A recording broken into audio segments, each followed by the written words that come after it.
Hello students.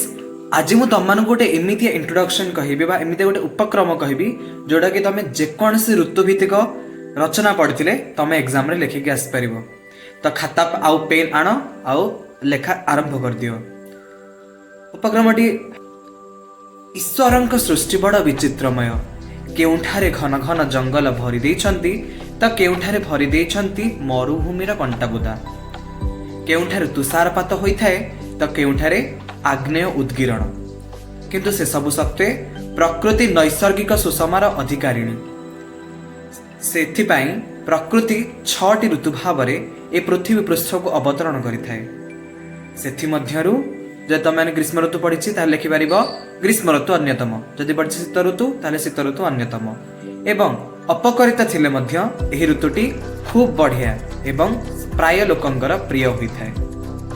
एतिक तुम जब introduction लिखुच ताहले बहुत बढ़िया मार्क मिलिबो बोली मु आशा करुछि। तेणु एई इंट्रोडक्शन तुम लेख। All the best for your exam.